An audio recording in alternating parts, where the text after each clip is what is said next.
Donc, bonjour à tous et à toutes, j'espère que vous allez bien. Je suis très heureuse de vous retrouver aujourd'hui pour une autre journée Pouce Carré, qui cette fois-ci va être dédiée aux livres pour le primaire. Donc, on va voir deux maisons d'édition aujourd'hui ensemble. On va voir les éditions Alaska et les éditions Bouton d'Or Acadie euh, en après-midi. Donc, pour ceux qui ne me connaissent pas, je m'appelle Rose Carrière-Daigneault. Je suis avec Pouce Carré depuis maintenant 1 an et demi. Et pour ceux qui en sont peut-être à leur première journée Pouce Carré, en fait, très rapidement, Pouce Carré, en fait, notre mission, c'est de diffuser la littérature jeunesse. Donc, on travaille avec les maisons d'édition, environ 20 à 25 maisons d'édition par année, autant québécoises que de la francophonie canadienne. Et notre objectif, c'est vraiment de vous présenter les livres, de faire la diffusion de leurs livres, surtout dans les milieux scolaires, pour vous faire connaître leur catalogue, vous faire connaître les nouveautés aussi. On sait très bien que dans votre pratique, c'est impossible que vous teniez au courant de tous les livres qui paraissent à chaque nouvelle saison littéraire. C'est impossible de tous les lire, mais aussi d'être au courant de toutes les sorties. Donc, nous, on est vraiment là pour ça, pour vous présenter les livres, vous les faire connaître, répondre à vos questions, proposer des livres qui sont pertinents pour vos niveaux, pour votre contexte pédagogique aussi. Donc, voilà, et nos journées pouces carrés, ce sont des journées où nos présentations sont ouvertes à tous. Donc, là, souvent, on travaille avec des petits groupes de personnes qui nous demandent des présentations, mais les journées pouces carrés visent vraiment à ouvrir nos présentations à tout le monde. Donc, c'est toujours chouette parce qu'on a souvent des gens qui viennent de partout au Canada qui nous écoutent. Donc, ça, c'est vraiment bien. Puis, le lien pour la rediffusion vous sera envoyé aussi là, si jamais vous manquez des bouts, si vous voulez réécouter certains moments, là, on envoie le lien à tout le monde qui s'est inscrit. Donc, pour la plupart des gens l'écoutent en rediffusion. Mais si jamais, là, même vous, si vous êtes en direct, vous allez pouvoir y avoir accès quand même si vous voulez aller refouiller là-dedans. Donc, pour commencer, jusqu'à 11h45, on va être ensemble pour voir les éditions Alaska. Ensuite, on va prendre une petite pause jusqu'à 13h et on va se retrouver encore une fois pour un autre 75 minutes, cette fois-ci avec les éditions Bouton d'Or Acadie. Donc, Alaska, j'ai mis dans le chat la bibliographie que vous allez pouvoir télécharger.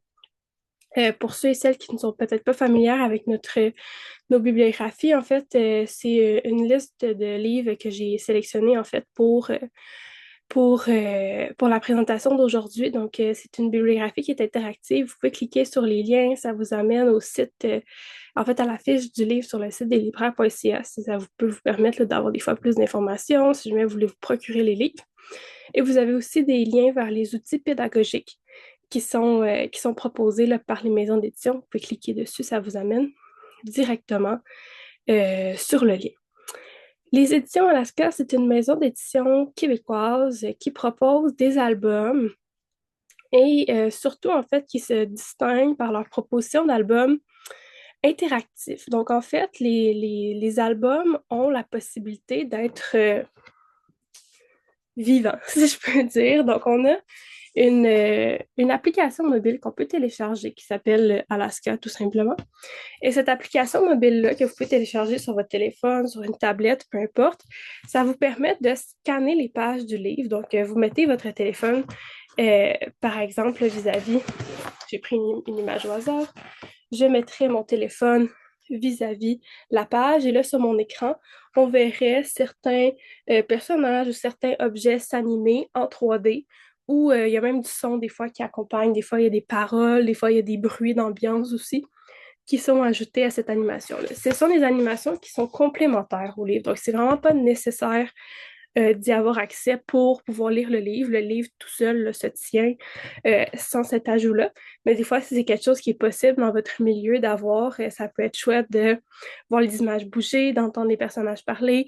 Par exemple, comment Charlotte capture à la mer, on va avoir des bruits d'océan, des bruits de goéland. Donc, ça ajoute une ambiance comme ça. C'est un petit plus qu'on peut faire.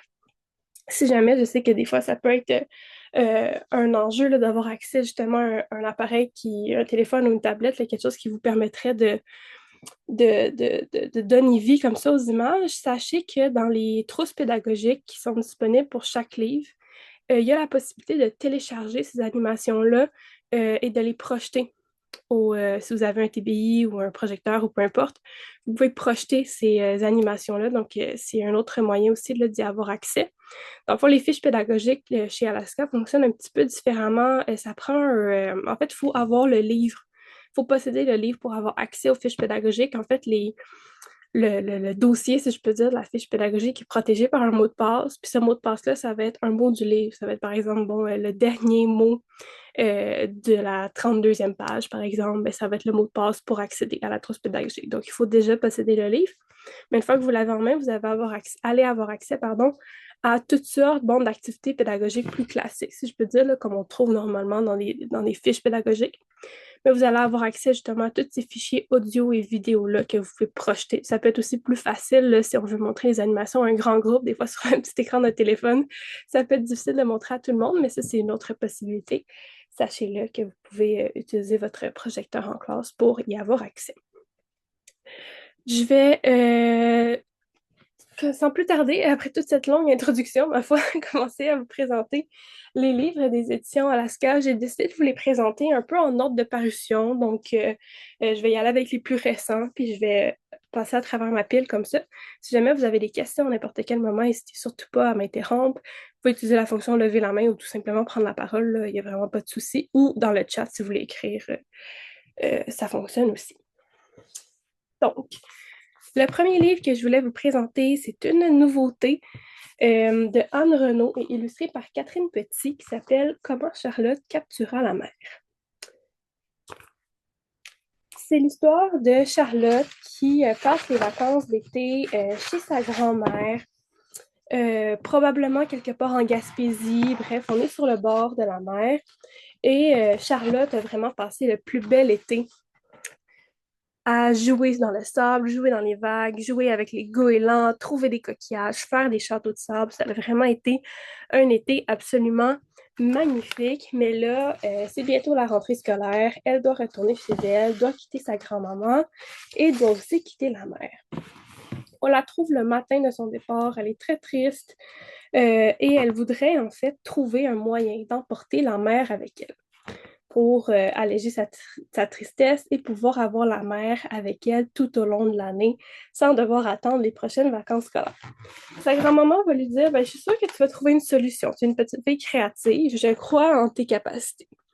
Elle se dit bon, ben, premièrement, c'est un peu impossible d'emmener la mer dans une valise. C'est pas quelque chose qu'on peut faire. Elle va ensuite se dire ben, je pourrais remplir en fait ma valise de sable. Comme ça, je pourrais construire des châteaux de sable chez moi, dans mon salon, comme si j'étais encore à la plage. Mais là, elle se dit bon, ça risque de virer un petit peu à la catastrophe si jamais son chat pense que tout ce sable-là, il s'agit d'une litière. Donc, c'est peut-être pas la meilleure solution.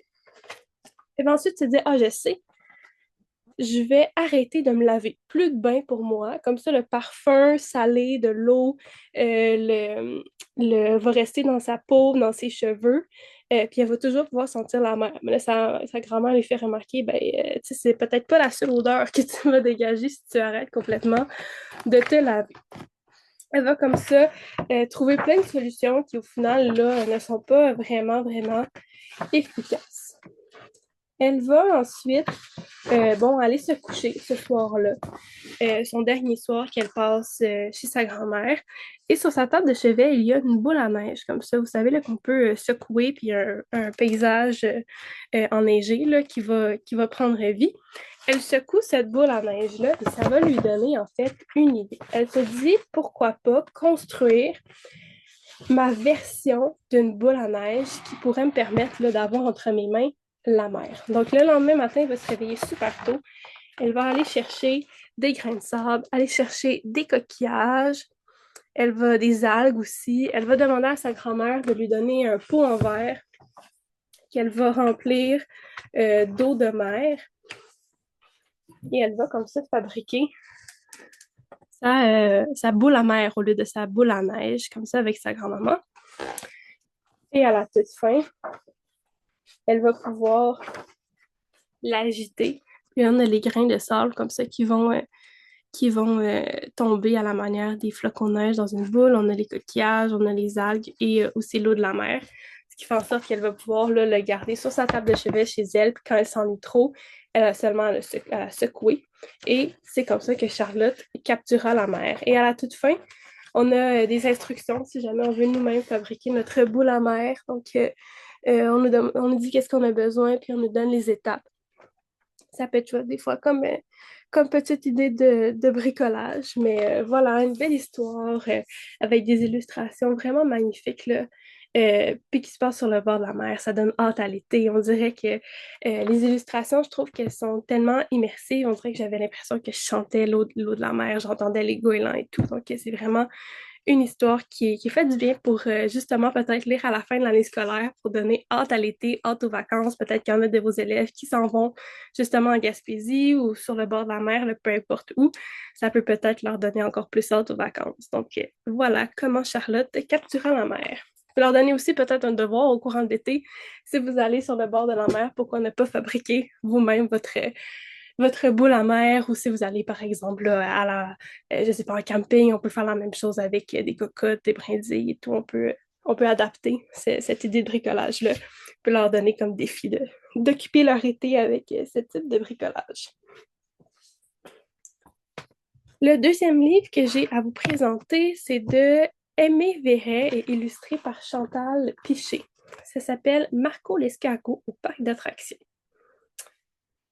C'est l'histoire de Marco qui, on est encore une fois, c'est un roman, pas un roman, pardon, un album parfait pour lire justement à la fin de l'année scolaire qui s'en vient plus vite qu'on pense malgré tout.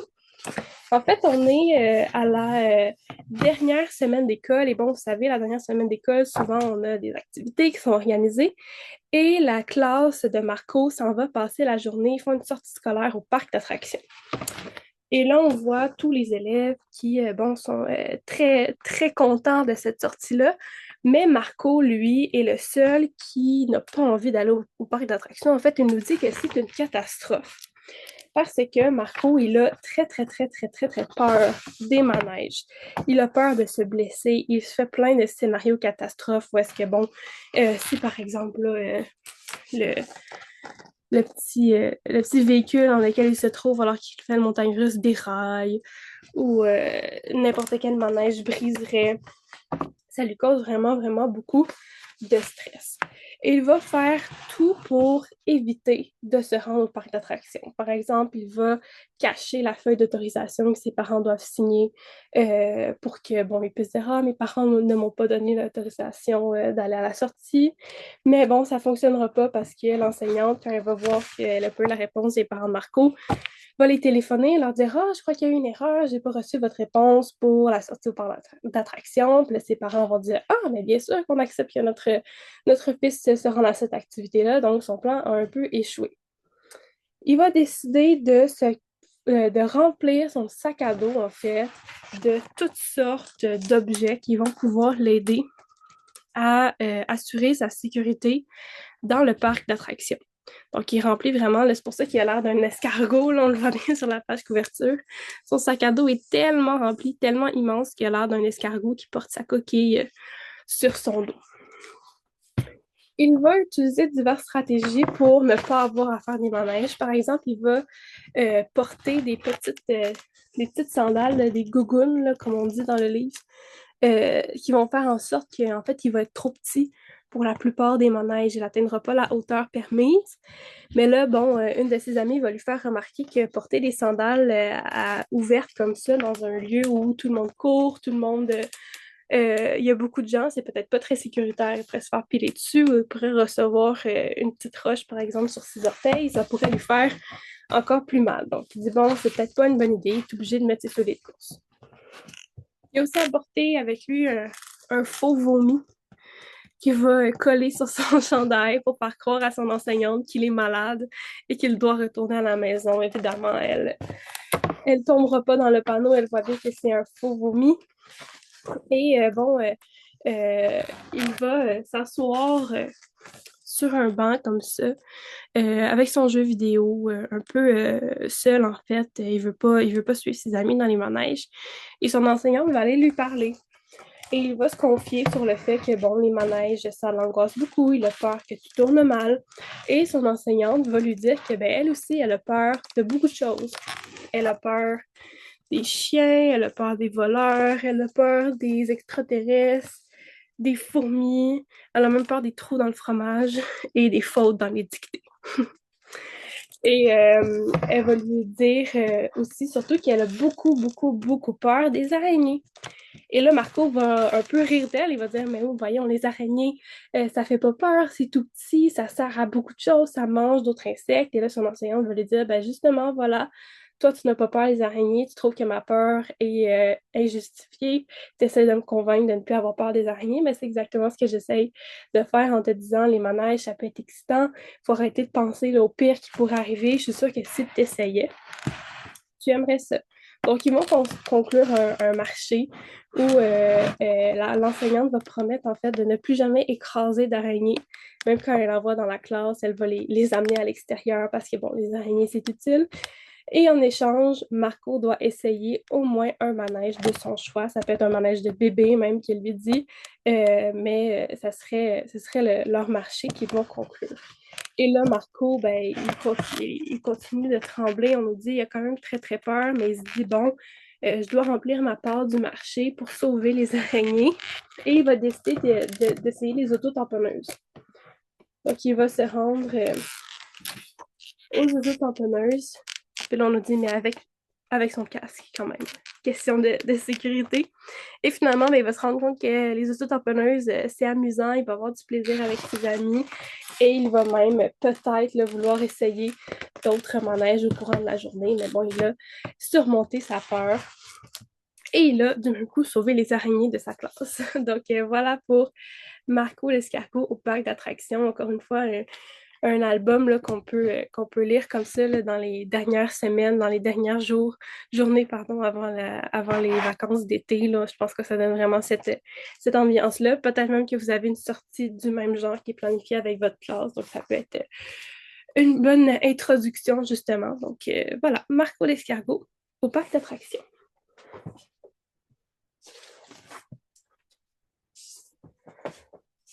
Le prochain livre que je vais vous présenter, je vais juste prendre une petite gorgée avant de continuer.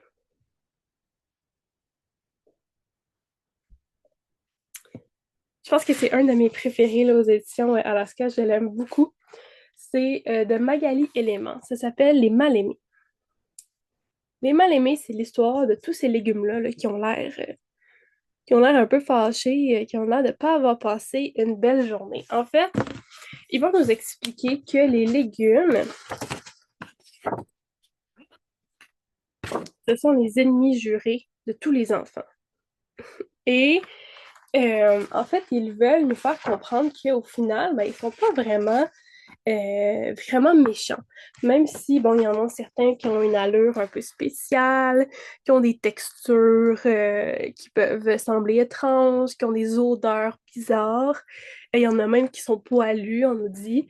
Mais au final, ben, eux, les légumes, ils voudraient juste se faire accepter de la même manière qu'on accepte les fruits.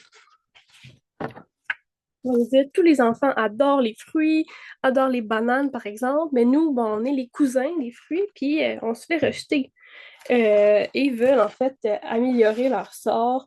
Ils en ont assez d'être repoussés dans les assiettes et ils voudraient simplement que les enfants les aiment. Donc, ils vont essayer plein de plans pour se faire aimer des enfants. Ils vont dire, bon, on se fait des jolies coiffures avec de la trempette. Ça fonctionne pas vraiment. Ensuite, on essaye de se camoufler dans les autres plats, mais on est toujours démasqué.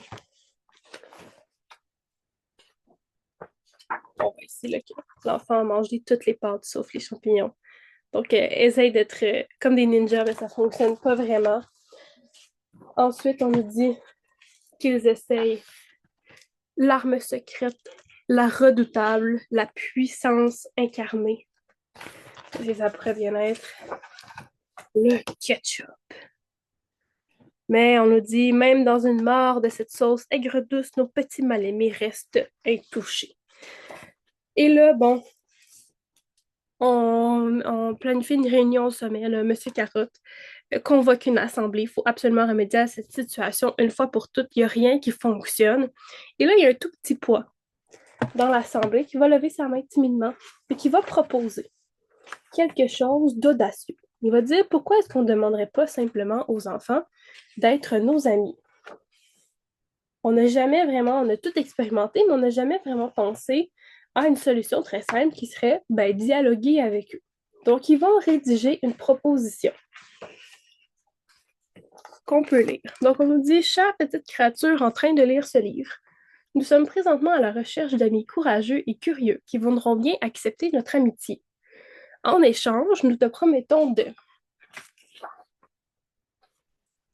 combattre à tes côtés les méchantes maladies et les affreux virus, t'aider à grandir et à atteindre de nouveaux sommets, t'offrir une vision exceptionnelle et aiguisée, et nous t'assurons que l'un de nous saura te plaire. Et là, on a une petite case pour signer si on accepte le marché.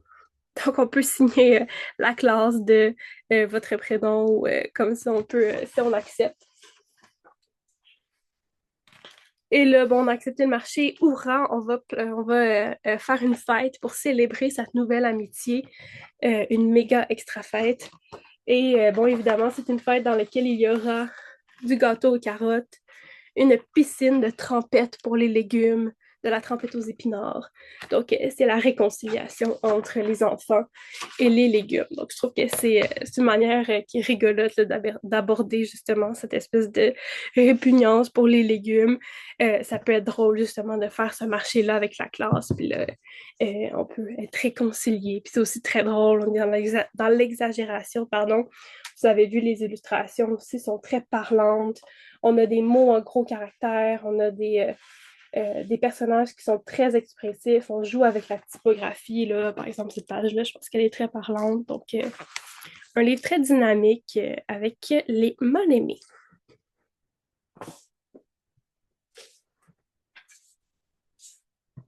Je vous présente ensuite un livre qui est en fait tête bêche. Donc, on a deux histoires comme ça. Donc, c'est de Émilie Ouellette et illustré par Mika. On a Mon pire cauchemar, c'est elle. Et de l'autre côté, on a Mon pire cauchemar, c'est lui. On commence, bon, je vous propose de commencer par le côté Mon pire cauchemar, c'est elle. On a, notre personnage principal qui est un petit garçon qui doit aller se coucher, donc c'est l'heure d'aller se coucher, mais il veut pas aller dormir en fait parce qu'il sait que dans sa chambre se trouve sa pire ennemie, c'est-à-dire une araignée. Il a fabriqué un kit de survie pour essayer là, d'attraper cette araignée-là parce que, bon, l'autre nuit, elle a essayé de rentrer. Il ronflait, donc il dormait la bouche ouverte. Elle a essayé de rentrer dans sa bouche, donc c'est sûr qu'elle veut infiltrer son cerveau et pondre ses œufs dans son cerveau. Donc il est convaincu que l'araignée est machiavélique. Et là, il va construire des pièges pour l'empêcher cette nuit de se rendre jusqu'à son lit. Donc, on voit, il a fait un cimetière d'araignées comme ça pour lui faire peur. De la musique inquiétante. Il fait des ombres chinoises de loup comme ça pour l'éloigner.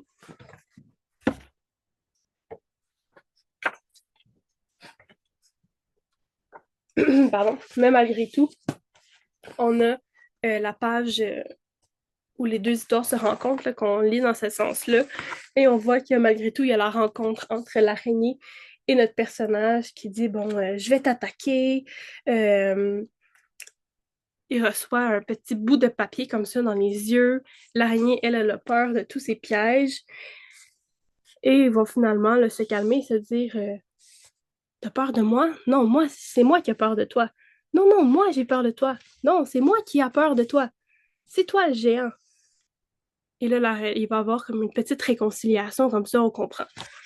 Si on veut tout comprendre, on doit tourner la page, tourner le livre, pardon, recommencer l'histoire avec Mon pire cauchemar, c'est lui. Et là, on reprend vraiment toutes les mêmes péripéties, si je peux dire, qu'on a eu dans le premier côté. Mais cette fois-ci, notre personnage principal, c'est l'araignée. Donc, elle nous dit, bon, c'est l'heure d'aller me coucher, mais je suis incapable d'aller dormir parce que dans ma chambre, il y a un géant qui veut m'attaquer. Et là, on comprend que le géant, c'est notre petit garçon là, de l'autre histoire. Donc, les deux ont peur l'un de l'autre. Et elle nous dit même que, bon, la nuit passée, il a dormi la bouche ouverte et c'est sûr que ça veut dire qu'il veut la dévorer. Elle a même failli là, se faire dévorer par ce grand géant-là. Et en plus, il y a des loups dans sa chambre, donc vraiment, c'est un endroit dangereux. Elle a très, très, très, très peur. Et elle va décider, en fait, elle va se faire un kit de survie, elle aussi, dans lequel elle va vouloir, elle va utiliser du papier collant comme ça pour, euh, euh, pour fermer la bouche du petit garçon puis la tenir fermée. Comme ça, elle va pouvoir grimper dans son lit sans risquer de se faire dévorer.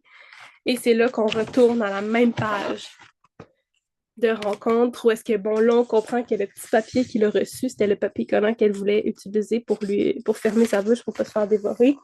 Et là, on a encore cette rencontre-là où bon, on se rend compte que euh, les deux ont peur l'un de l'autre et au final, aucun des deux est méchant.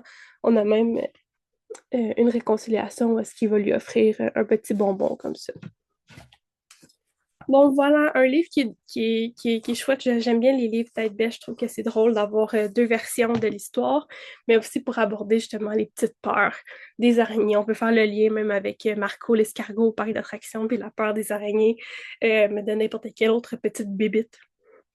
Je trouve que c'est des histoires qui permettent de dédramatiser puis d'aborder ces petites peurs-là dans l'humour. C'est des histoires aussi qui font rire parce que là, bon, surtout si on commence avec la version de l'humain, où est-ce qu'on se dit, bon, il y a beaucoup d'humains qui ont peur des araignées, mais là, après ça, on se rend compte que c'est les araignées qui ont peur des humains, ben là, ça peut faire rire, on renverse la situation. Donc, voilà, pour mon pire cauchemar, c'est elle ou c'est lui. Est-ce que ça va jusqu'à présent? Avez-vous des questions? C'était beau? Parfait.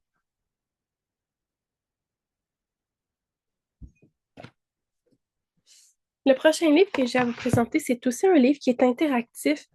Celui-là est de Émilie Demers, c'est illustré par Nicolas Schruster. Ça s'appelle La Formidable. Et bon, La Formidable, c'est l'histoire d'une fourmi qui euh, va nous présenter en fait son spectacle d'acrobatie. Et on doit l'aider en fait avec nos mains, avec nos doigts pour performer ce spectacle-là. Au tout début, donc quand on ouvre là, le livre, on a une présentation des doigts de la main, du nom des doigts de la main, parce qu'au cours de l'histoire, on va faire appel à certains doigts par leur nom. Donc, ça permet de se familiariser. Je trouve que c'est une bonne manière aussi là, d'apprendre, d'accroître son vocabulaire, d'apprendre le nom des doigts. Il y en a qu'on connaît bien, le pouce, l'index, mais bon, peut-être que le majeur, l'annulaire et l'auriculaire, c'est peut-être un peu moins connu. Ça permet de les démêler aussi. Donc, on peut mettre nos mains vis-à-vis comme ça, l'image, et pouvoir là, correspondre les différents noms des doigts avec les nôtres. Et tout au long de l'histoire, en fait, les jeunes vont devoir utiliser leurs mains, utiliser leurs doigts pour faire vivre à l'histoire. Donc, c'est très, très, très interactif. C'est aussi une bonne histoire pour pratiquer la dextérité, travailler les mouvements des doigts. Donc, au début, on va devoir faire un décompte.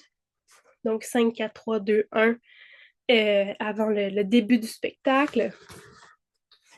Il y a aussi là, un code couleur. Là, je vous montrais là, le schéma ici. Là, vous voyez qu'il y a une couleur mauve, bleu, orange, vert et rose, rouge qui est attribué à chaque doigt.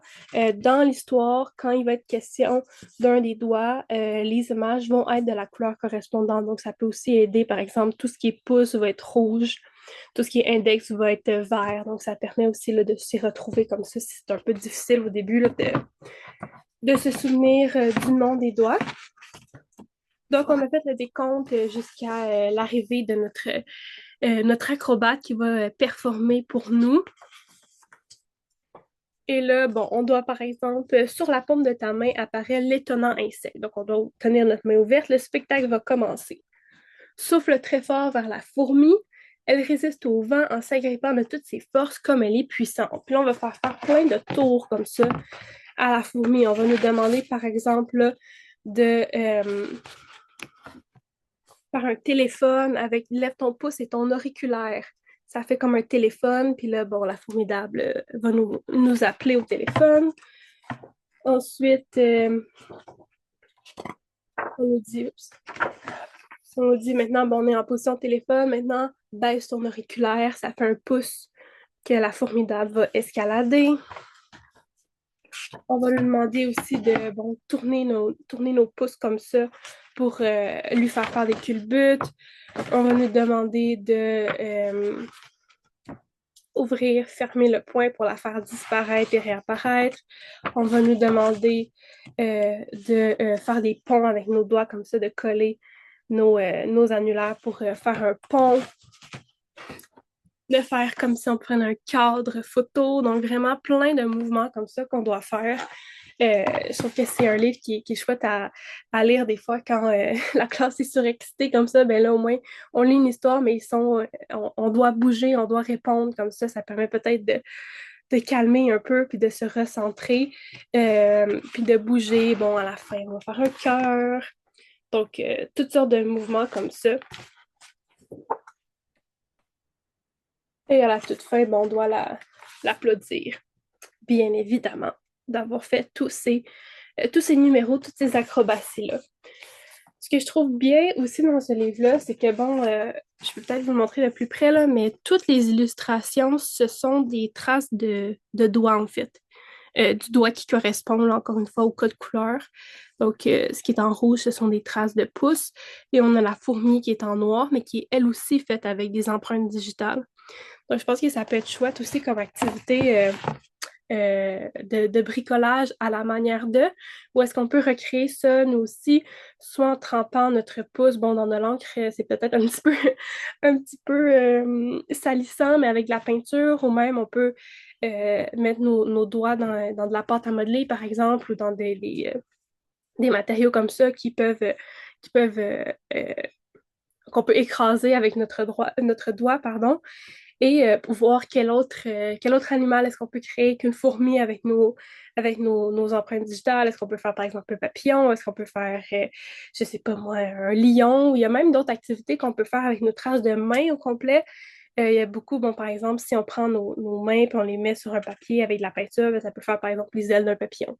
Puis il nous reste à tracer la chenille, peut-être avec justement les traces de pouce. Donc voilà, plein de manières comme ça d'utiliser nos mains pour créer, travailler la dextérité, apprendre aussi le nom des doigts. Ça, je pense que c'est vraiment là, parfait pour ça. Mais j'ai beaucoup aimé ce livre-là, très interactif de La Formidable.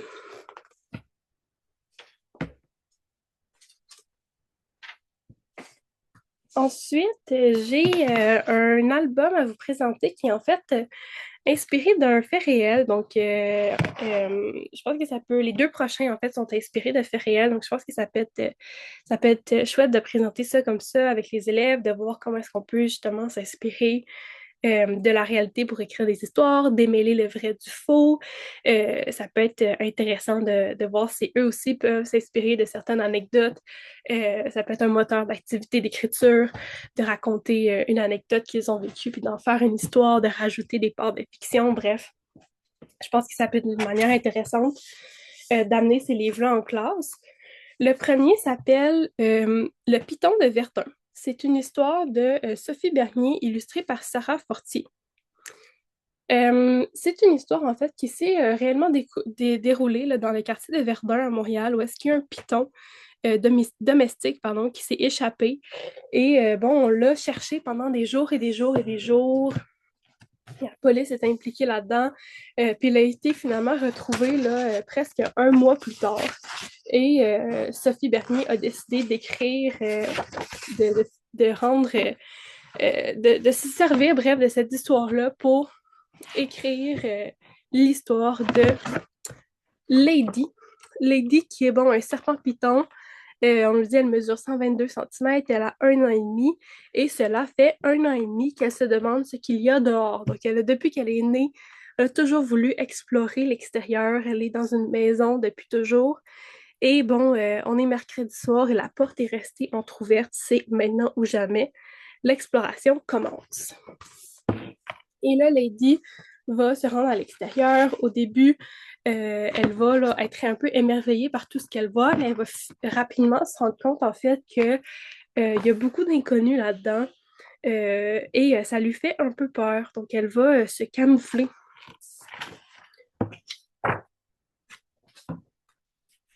Elle va se rouler en boule comme ça. On nous dit bon que euh, c'est une caractéristique là, des pitons là, qui se roulent en boule quand ils ont peur pour se protéger, pour passer inaperçus en fait.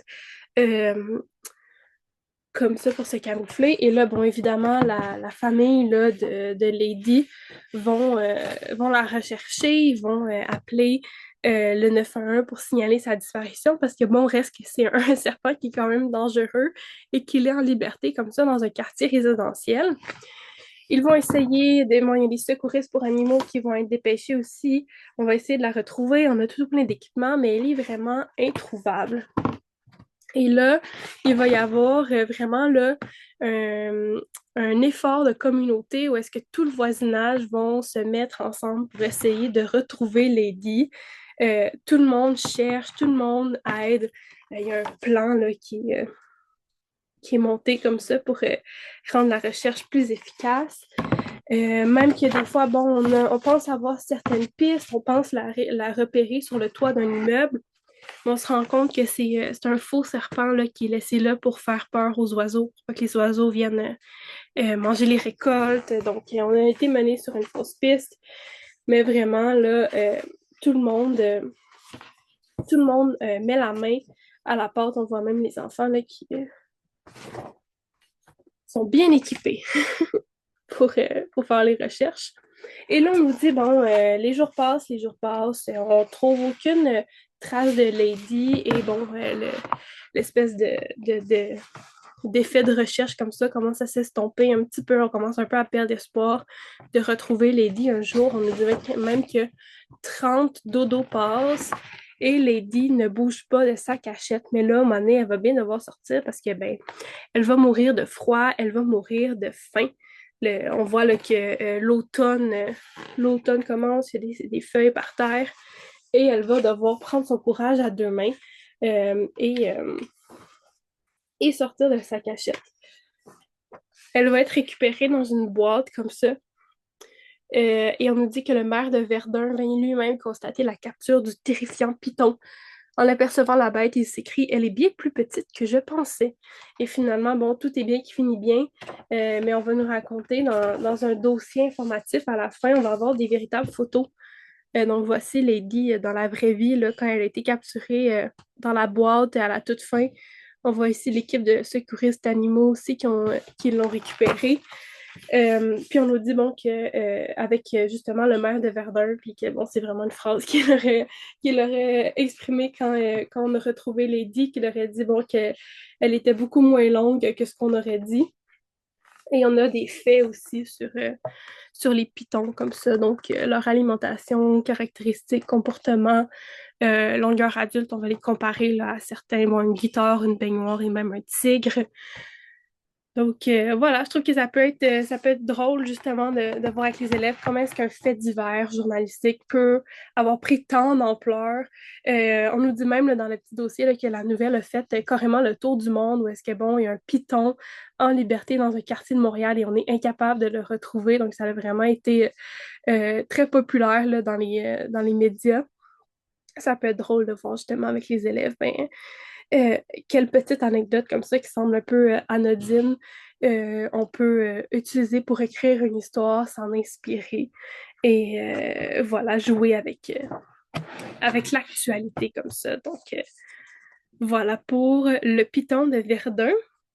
Et la deuxième histoire que je voulais vous montrer, qui est inspirée d'un fait réel, cette fois-ci, on retrouve notre duo de Émilie Demers et illustré par Catherine Petit. Ça s'appelle Le pêcheur à l'aimant. Je vais juste prendre une petite gorgée avant de vous le présenter. Je sentais que j'allais manquer de voix. Donc, Le pêcheur à l'aimant, c'est un album qui se déroule à Paris, en fait, et qui est inspiré de l'histoire d'un jeune Parisien de 10 ans qui s'appelle Raphaël, pardon, et on va nous raconter, en fait, sa véritable histoire. Donc, on commence avec cette image. Donc, on nous dit, bon, c'est la fin novembre, la ville est assez grise, il n'y a pas de feuilles dans les arbres.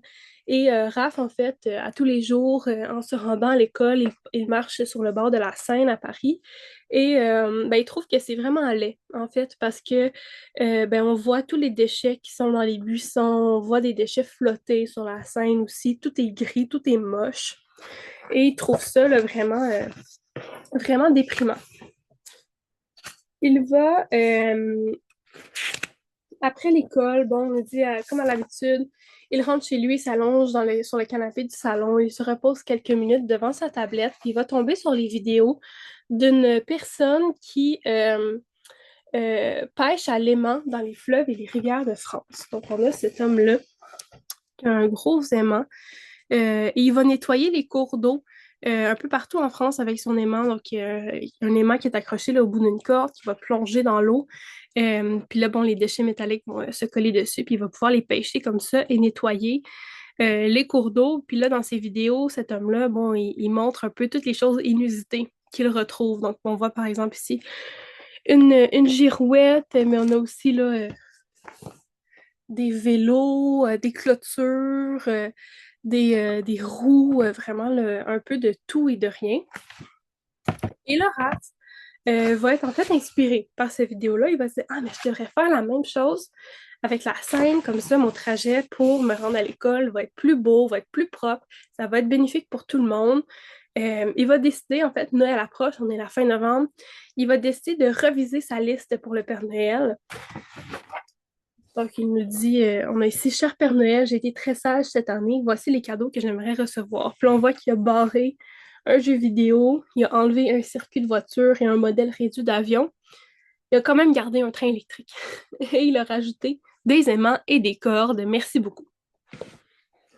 Et là, bon, on est rendu le matin de Noël et Raph va recevoir les cadeaux qu'il a demandé. Donc, va recevoir euh, le matériel pour nettoyer la scène. Et là, on nous dit le lendemain matin, il enfile ses bottes de caoutchouc et court avec son papa jusqu'à un grand quai de bitume où sommeillent des bateaux. Donc, dès le lendemain de Noël, il va aller tester son équipement. Donc, il va se mettre à lancer son aimant dans la Seine. Et là, il va retrouver vraiment, là, il va être surpris en fait de voir à quel point est-ce qu'il va rapidement pouvoir pêcher des trucs assez inusités. On nous dit, impatient, il tire la corde et sent alors une résistance. Ça mord déjà. Il remonte à la surface un panier d'épicerie rouillé et couvert de vases. Comment cet objet peut-il s'être retrouvé là? Difficile de trouver une explication, à moins que les truites ne fassent leur course au supermarché secrètement. Les idées se bousculent dans la tête du garçon. Pourquoi les gens jettent-ils des objets dans l'eau? Cela le déçoit et l'attriste, mais lui donne aussi la détermination nécessaire à la poursuite de sa mission. Et là, il va retourner chaque soir, chaque jour, qu'il pleuve, qu'il fasse beau, qu'il fasse froid, qu'il fasse chaud. Il va à tous les jours aller pêcher la Seine dans l'objectif de un jour que la Seine soit complètement propre. Il va nous dire que ben, il pêche des trucs de plus en plus étranges, des vélos, un scooter, une trottinette électrique, des outils surtout. Et les gens le regardent là, de plus en plus intrigués.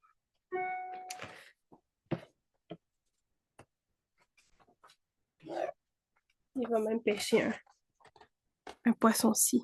Comprenez la blague.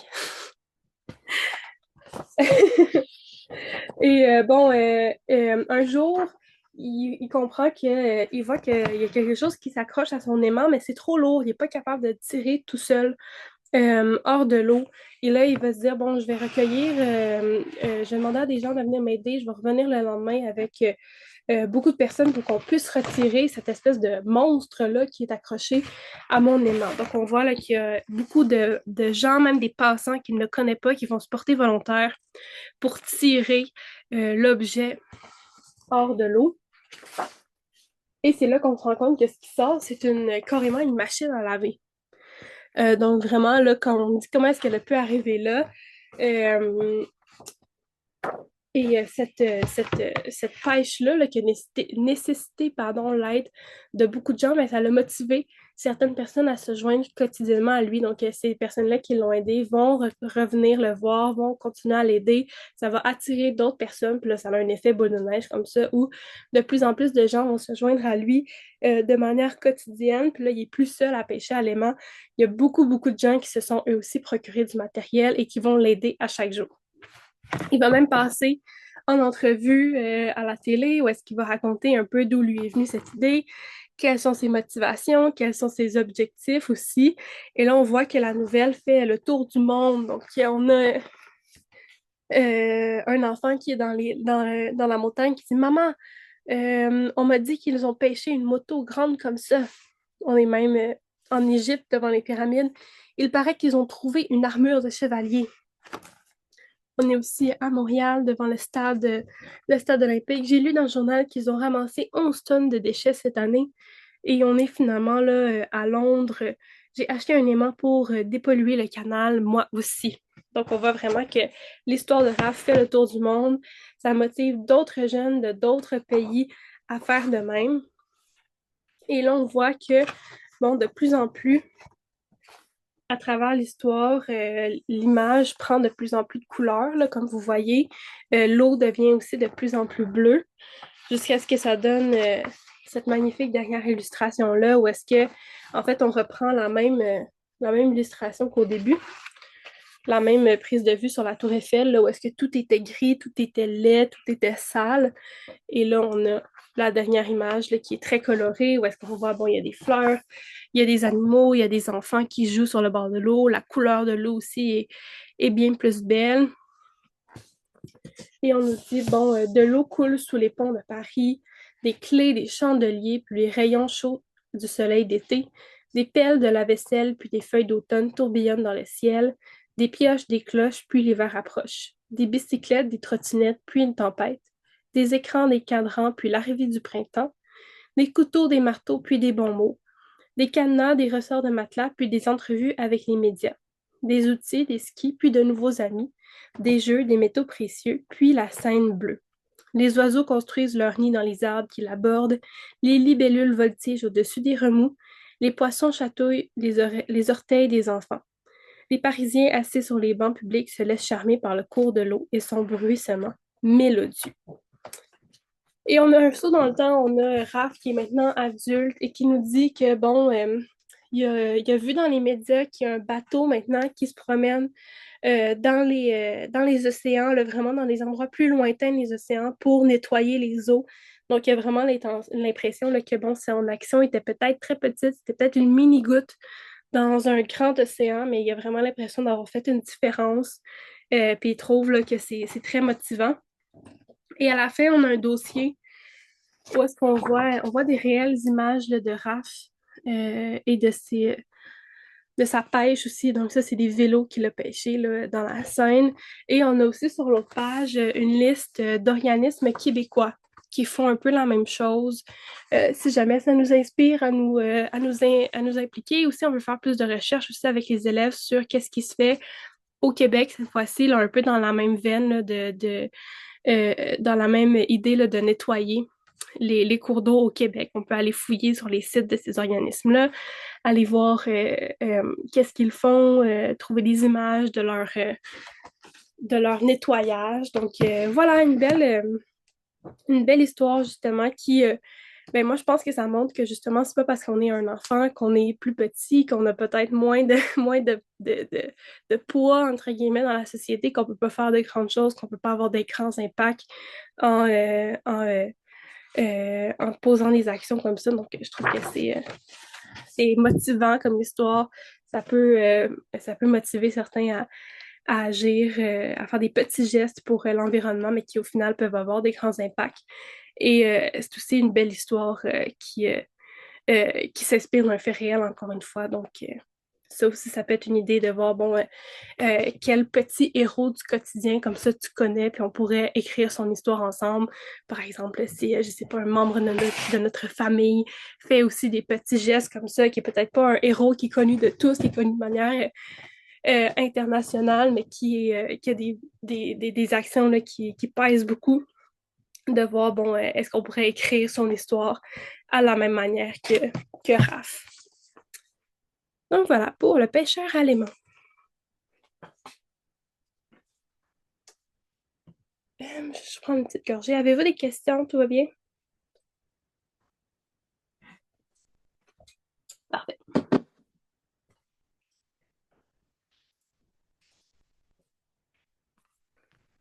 Le prochain livre que je vais vous présenter, c'est de Véronique Gagné et Chantal Piché. Ça s'appelle Les Bobettes parfaites. Et là, je vais vous avouer que je ne suis pas super familière, mais Atchoum est un véritable personnage qui est peut-être connu des jeunes. Je vais vous avouer que je ne suis pas super familière avec ce personnage. Peut-être que je suis tout simplement pas de la bonne génération, mais je ne sais pas à quel point est-ce qu'elle est vraiment connue. Je vois d'autres qui hochent la tête, mais bref, peut-être que les jeunes en ont déjà entendu parler. Mais Atchoum, qui est un personnage qui fait des spectacles un peu partout au Québec, et on la retrouve dans cette histoire-là. Donc, Atchoum est le personnage principal de cette histoire-là. Donc, Les Bobettes parfaites, c'est l'histoire de Atchoum qui nous dit justement elle est en tournée en ce moment partout au Québec et aujourd'hui, c'est journée de congé. Donc, qu'est-ce qu'on fait, journée de congé? Eh bien, évidemment, on fait du lavage. Donc, elle va se rendre à la buanderie comme ça pour nettoyer ses vêtements, mais aussi son costume qu'elle utilise pour ses spectacles. Et bon, elle est reconnue, elle nous explique qu'elle est reconnue pour son chapeau, qui est en fait bon, une paire de bobettes, comme elle dit, que c'est un peu sa marque de commerce. Et ben, elle doit laver ses bobettes. Mais catastrophe, en fait, elle a mal lu l'étiquette d'entretien et elle a pas utilisé bon, la bonne température d'eau pour les laver. Et là, ils sortent de la laveuse et ils sont tout déformés, ils sont devenus beaucoup trop grandes. Donc, elle ne peut plus les porter. C'est vraiment une catastrophe parce que là, bon, c'est sa seule journée de congé. Elle a un nouveau spectacle demain et elle ne peut pas monter sur scène comme ça parce que, bon, c'est sa marque de commerce. Elle ne peut pas se permettre là, de ne pas porter son chapeau bobette à son prochain spectacle. Elle va, pardon, essayer de la rafistoler elle-même, mais bon, elle n'est pas une super bonne couturière, donc elle aggrave un petit peu plus la situation qu'autre chose. Elle va contacter sa costumière pour lui demander si elle peut in extremis là, lui concocter un nouveau chapeau pour son spectacle de demain. Et là, bon, sa costumière veut dire je pourrais bien, mais le tissu que j'utilise pour les fabriquer, c'est un tissu spécial qui est il faut que je le commande, j'en ai pas sous la main comme ça, et là, les délais de livraison seraient beaucoup trop longs. Parce que, bon, il y a comme une pénurie de ce tissu-là, parce que c'est le même tissu que les lutteurs utilisent pour fabriquer leurs costumes. Et là, il y a une compétition de lutteurs, donc tout le tissu a été utilisé, puis il faut attendre d'en recommander pour en avoir.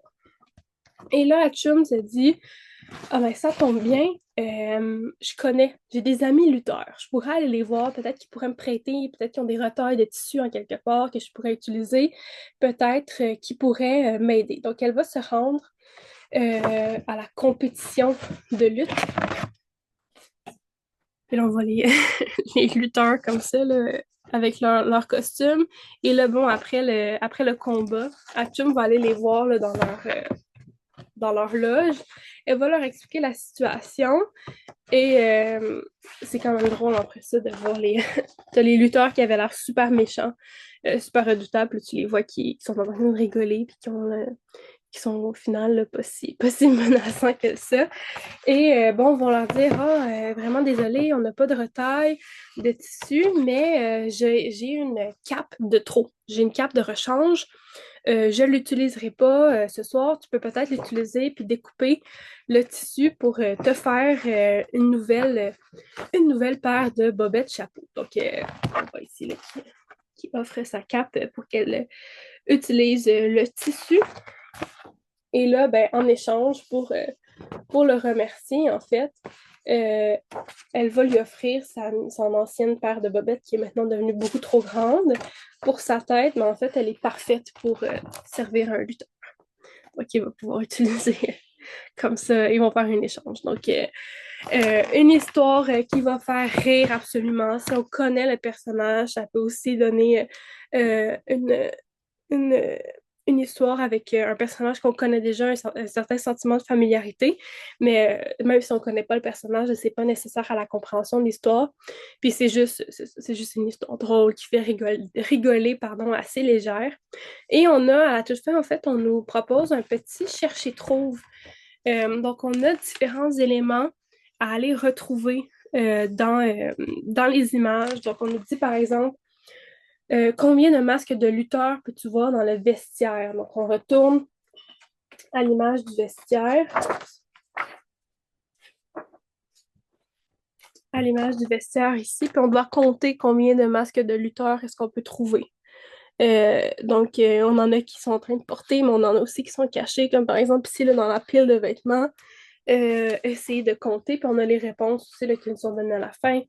Dans combien de pages est-ce que le meilleur ami poulet d'Achum apparaît-il? Donc, après ça, on se rend compte que dans beaucoup d'images, il y a un petit poulet. Des fois, qui est plus évident à trouver que d'autres. Des fois, il est un peu plus caché. Par exemple, là, dans la page, justement, là, avec le vestiaire, il est caché. Mais non, je trouve pas la page. En tout cas, il est caché dans les illustrations parfois, donc ça peut être drôle de voir qu'est-ce qu'il est en train de faire parce que des fois, il est en train de faire une action qui est tout autre. Bon, par exemple, ici, là, il est caché là, au-dessus de la machine à laver. Donc, ça peut être drôle. Est-ce qu'on peut écrire son histoire? Qu'est-ce qu'il est en train de faire pendant tout ce temps-là? Faire une petite activité d'écriture comme ça. On va nous demander, bon, quelle forme ont les boucles d'oreilles de la costumière? Quelle est la couleur du téléphone d'Achum? Combien comptes-tu de coccinelles dans la buanderie? Quel est le nom du lutteur qui a des étoiles autour des yeux? Donc, vraiment plein de questions comme ça qui nous invitent à replonger dans le texte, replonger dans les illustrations aussi, puis devenir des petits détectives là, pour trouver ces éléments-là à chercher. Donc, voilà pour les bobettes parfaites.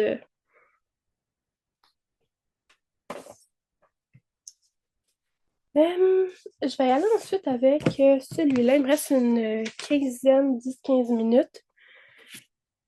Le prochain livre, c'est de Zoé Boudreau et illustré par Magali Élément. Ça s'appelle Yvan le géant. Et Yvan le géant, bon, c'est on nous dit là, oups, je sais pas la première page. Qu'il vient d'une famille de costauds. Donc, il nous dit que, bon, tous ses parents, toute sa famille là, ont toujours été costauds. On a toujours dit qu'ils étaient une famille de géants. Yvan, il a un petit peu de difficulté à vivre avec le fait qu'il est considéré comme étant un géant. Il trouve ça un peu, ben, il est gêné en fait. Il n'aime pas ça qu'on se moque de sa forme, de la façon, pardon, qu'il est imposant.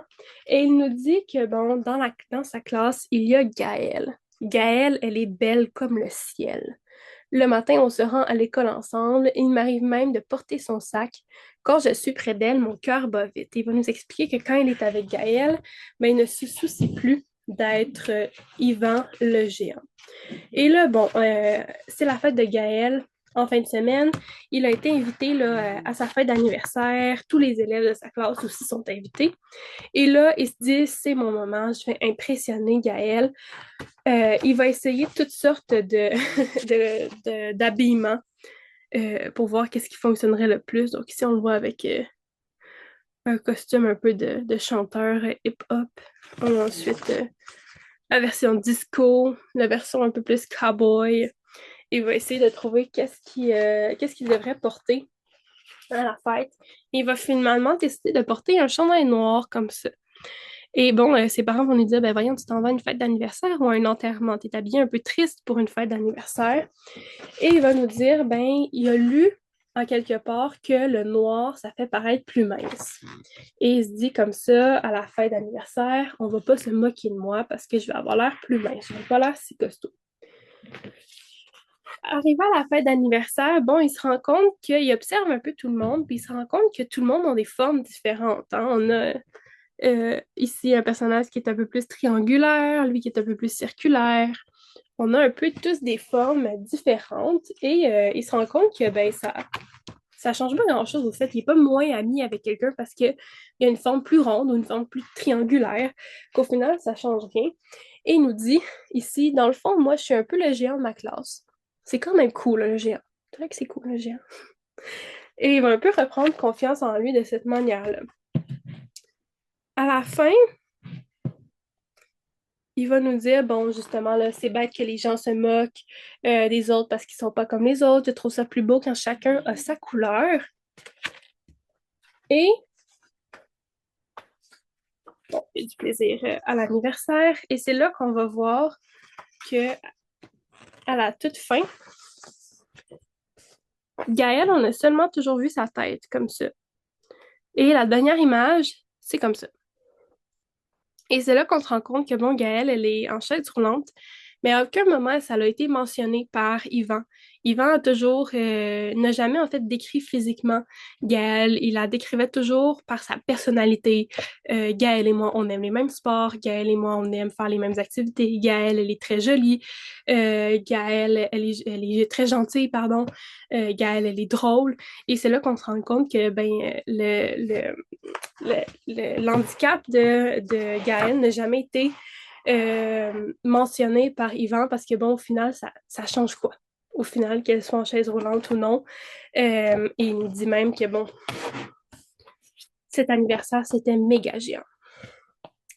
Donc, voilà, une belle histoire justement sur l'inclusion, sur l'image corporelle aussi, sur les différences physiques et le fait que, bon, ben, c'est peut-être pas, c'est pas des obstacles à l'amitié, c'est pas non plus des raisons d'exclure les autres. Je pense que c'est le genre de livre qui est intéressant à lire en début d'année avec les élèves, des fois, pour, bon, vous savez, en début d'année, on apprend un peu chacun à se connaître, il y a des nouvelles amitiés qui vont se former, il y a peut-être déjà des amitiés qui sont déjà existantes, mais qui peuvent justement, cet aspect cet aspect de groupe fermé où est-ce que, bon, nous, on est amis puis on n'accepte pas les autres, mais le fait de justement lire cette histoire-là quand tout le monde apprend à se connaître, mais ça peut un peu donner le ton, faire réfléchir à, OK, oui, est-ce que j'avais rejeté cette personne-là, pas pour nécessairement les bonnes raisons.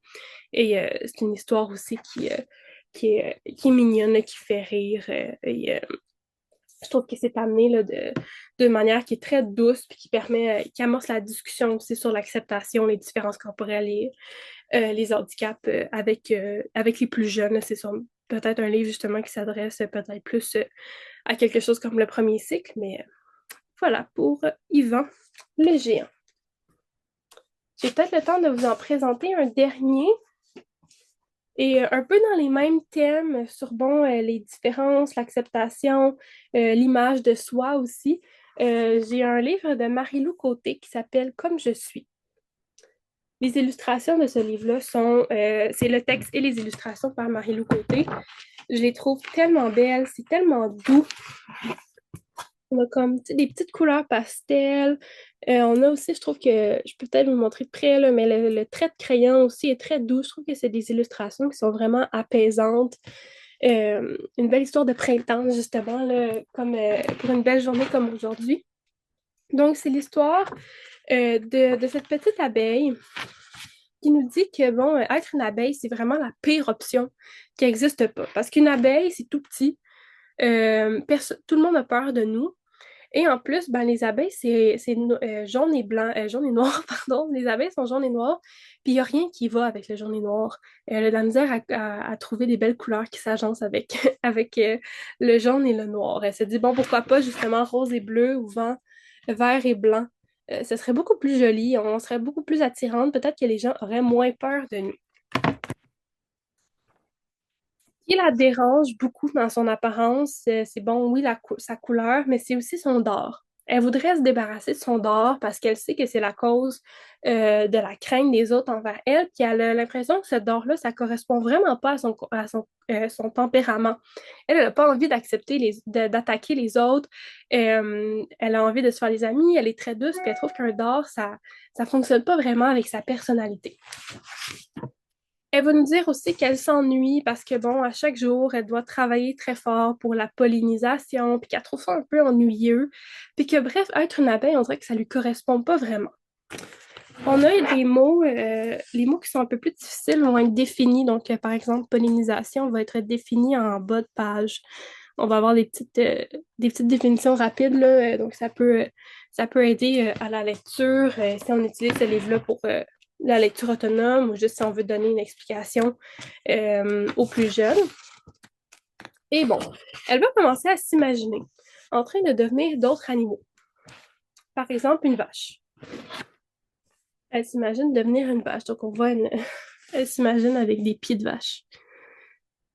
Et elle se dit, ouais, c'est vrai que faire du lait, ça doit pas être plus facile que de devoir fabriquer du miel. Elle va ensuite s'imaginer avec des cornes de bélier. Mais elle se dit, bon, des cornes de bélier, c'est peut-être un petit peu trop lourd pour mes petites ailes. Je serais pas capable de continuer à m'envoler. Elle va ensuite s'imaginer, bon, comme avec des plumes de paon, comme ça. Mais bon, les plumes de paon, là, c'est un peu imposant. Elle ne sera pas capable de rentrer dans sa ruche. Elle ne sera pas capable de passer par l'ouverture. Elle va ensuite s'imaginer, bon, on la voit comme ça avec une queue en tire-bouchon, des pattes de canard, des pattes palmées, des longs cheveux, une longue crinière de cheval. Elle va s'imaginer aussi avec une petite queue de lapin, mais elle se dit, bon, ma mère est allergique aux poils. Donc là, à chaque fois que j'irai donner des câlins à ma mère, ben, elle se mettrait à éternuer. C'est pas très pratique. Donc, elle devient un peu découragée. Elle se rend compte qu'il n'y a vraiment aucune option qui lui convient vraiment, puis elle ne réussit pas à se sentir bien dans son corps. Elle est en train de virevolter autour là, de petites fleurs qui se trouvent accrochées là, sur une balconnière, comme ça, sur le bord d'une fenêtre d'une maison. Et alors qu'elle se pose sur une des fleurs pour butiner, elle va regarder à l'intérieur. Et à l'intérieur de la maison, il y a un petit cactus qui est posé sur une table. Et là, elle se rend compte que, en fait, elle et le cactus ont beaucoup de choses en commun. Les deux ont des aiguilles. Et bon, on va se mettre à parler avec le cactus et se rendre compte que lui aussi, ben, en fait, il y a peut-être des aiguilles un peu comme son dard, des piquants, mais lui non plus n'est pas très méchant, hein, et on peut être gentil même si on a des piquants. Elle est un peu jalouse parce qu'elle trouve que ses fleurs, ça l'atténue un peu cette impression-là qu'il est méchant. Le cactus va donc lui proposer de lui donner une de ses fleurs qu'elle va pouvoir poser sur son dard, comme ça. Et ça va un peu lui donner justement là, cette confiance-là de, bon, elle va dire, je regarde mon reflet dans le fond d'une tasse de thé, même si je ne peux pas changer mes couleurs, même si j'ai un dard, même si je dois jour et nuit m'appliquer à ma tâche, je peux quand même me démarquer afin de me sentir mieux dans ma peau velue. Nul besoin de quitter ma colonie, je peux assumer qui je suis. L'euphorie m'envahit. Et là, le cactus va lui demander, et toi, qui es-tu? As-tu un nom? Parce que bon, tout le long, elle ne nous a pas dit son nom parce qu'elle ne se sentait pas bien dans sa peau.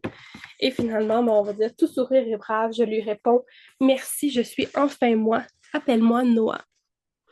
Et la petite abeille va se sentir maintenant bien dans sa peau parce qu'elle a camouflé son petit dard comme ça avec une fleur. Je trouve que c'est tellement joli, c'est vraiment mignon comme histoire. Ça montre aussi, veut pas, tout le travail des abeilles avec la pollinisation, avec la fabrication du miel. On nous décrit toutes ces étapes-là, donc ça peut être intéressant avec les élèves justement de passer à travers ça. Ben, c'est une belle histoire justement d'acceptation de soi, de montrer que bon, des fois, on n'est pas bien dans notre corps, mais on peut justement trouver des stratégies pour s'y sentir bien, pour s'y sentir soi, et pour comme ça s'épanouir, là, comme Noah qui se sent beaucoup mieux maintenant que son dard est bien décoré avec une petite fleur. Donc, voilà pour Comme je suis de Marie-Lou Côté. Donc voilà, c'est ce que j'avais le temps de vous présenter là, pour les éditions Alaska.